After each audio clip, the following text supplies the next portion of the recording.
55 चक रतनपुर थाना बिठूर निवासी ताराचंद ने आज कानपुर प्रेस क्लब में वार्ता के दौरान बताया कि 2 मार्च 2023 को शाम को करीब 5:30 बजे सफ़ेद रंग की मारुति आई, जिससे निहाल पुत्र इच्छाराम, श्रीमती पूजा, पत्नी जीतू, दिनेश पुत्र इच्छाराम आदि उसकी 16 वर्षीय पुत्री शिवानी को बाजार जाने के बहाने गाड़ी में बैठाकर काकादेव ले गए।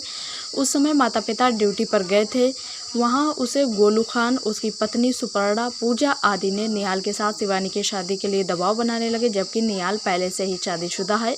पुत्री के मना करने पर डरा धमकाकर प्रयागराज ले गए। वहां गंगानगर यादव होटल के पास गली नंबर 13 के एक मकान में रखा वकील बुलाकर बेटी से कई कागजों में हस्ताक्षर करवाया। निहाल ने इसी बीच लड़की की बिना मर्जी शारीरिक संबंध बनाए और धमकी देते रहे कि यदि शादी नहीं करोगी तो तुम्हारी बहन को उठवा लूंगा। बिठूर थाने में मुकदमा 58/2023 धारा 363, 366 IPC में इन सभी के नाम से दर्ज हुई है। बेटी ने अपने साथ हुई सारी घटनाओं को पुलिस को बताया, लेकिन पुलिस ने धारा 376 IPC को व पोक्सो एक्ट नहीं बढ़ाया। दिनांक 22 मई 23 को 10 बजे दिन में जबरन शिवानी को ले जाने लगे तो पड़ोसियों ने विरोध करते हुए ललकारा, तब ये सब हत्या करने की धमकी देते हुए भागे। ताराचंद प्रशासन से न्याय की गुहार कर रहा है। न्याय न मिलने पर आत्मदाह कर परिवार नष्ट करने को कह रहा है। देखिए ये रिपोर्ट। पूजा नाम हाँ। वो लेके गई थी बाजार के बहाने। हाँ। वहाँ पर निहाल, इच्छाराम, दिनेश और नेहा, यही सब घर वाले थे इसके। उनको लेकर के सफ़ेद रंग की गाड़ी में बैठा लिया, अपनी बहन के घर काकादेव ले गए। वहाँ पर हमसे बोला कि निहाल से शादी कर लो। उसके घर वाले बोले निहाल के कि शादी कर लो। तो हमने कहा हम शादी नहीं करेंगे, हमको ज़बरदस्ती आप लोग लेके आए हैं। तो बोला शादी नहीं करोगी तो गंदी गंदी गालियाँ भी दी, माँ बहन की गंदी गंदी गाली दी और बोले नहीं करोगी तो तुम्हारी बहन को उठा लेंगे। तो फिर हमको डांटा और मारा पीटा भी। फिर हमको प्रयागराज लेके चले गए। प्रयागराज ले जाने के बाद हमारे साथ गलत काम भी निहाल करता रहा। ये सब वहीं पर रहते थे। हमने अपने मम्मी पापा को कांटेक्ट करने की कोशिश की तो मारते थे हमको।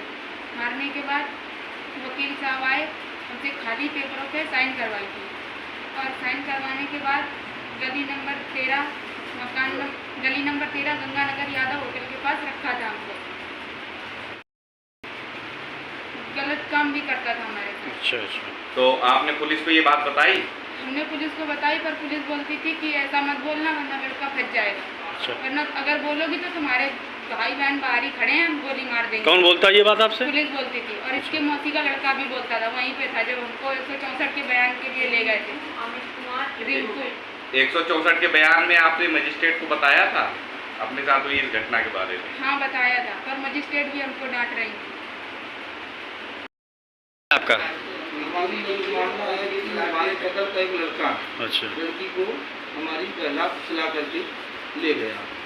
तो जब ले गया तो कल्याणपुर में एक सफ़ेद रंग की वैन में इसको बैठा करके लेके बाजार का पहले बहाना किया, लेकिन बाजार का बहाना न करने में उसी कार में बैठा करके सीधे काकादेव ले गए। जब काकादेव ले गए तो जब वो काकादेव में उसकी नेहा बहन रहती है, तो उसी के यहाँ ले गए। ले जाने के बाद में उससे बात हुई तो बोली, कहने लगी भाग आई हो तो शादी कर दो इसके साथ में। तो ये बोली कि हम ऐसा नहीं करेंगे।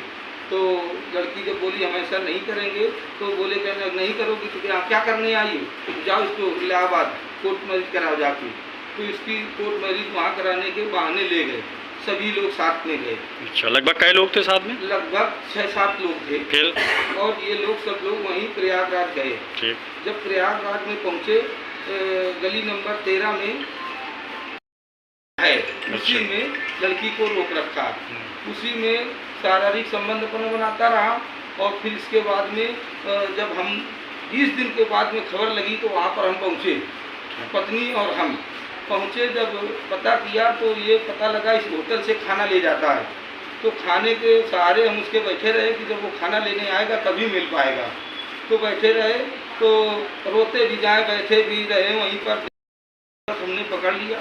पकड़ने के बाद में तुरंत हमने कहा हमारी लड़की कहाँ है? तो बोले, कहने लगे कि रूम पे है।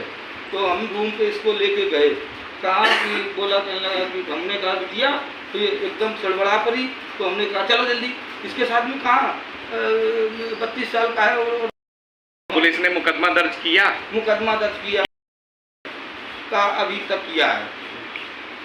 और फिर इसके बाद में जब लड़की 22/5 को शाम को मतलब ये लोग सोचे कि लाओ इनके यहाँ काम कुछ लगा दें, तो इस लड़की को फिर धमका दरवा करके जान से मारने का प्रयास किया, लेकिन लड़की वहाँ से इधर उधर हो लिए, 2 घर है हमारे, उधर हो गई। तो ये लोग नहीं वो घटना इसकी सूचना आपने कहाँ दी आला अधिकारियों को? हमने थाना बिठूर में भी दी, और इसके अलावा और इसके बाद योगी आदित्यनाथ को दी, मुख्यमंत्री को। क्या सुनवाई हुई आपकी? कोई सुनवाई नहीं अभी तक हुई। क्या कोई धाराएं लगी हैं क्या? धारा लगी है, हाँ। 363, 366। अब आप क्या मांग चाहते हैं? अब हम ये मांग करते हैं लड़की के साथ में गलत काम उसने किया है, या तो पास्को ऑर्डर दे दें या तो 376 दे दें। और सर बहुत गरीब आदमी है और हर दिन समझ के ये लोग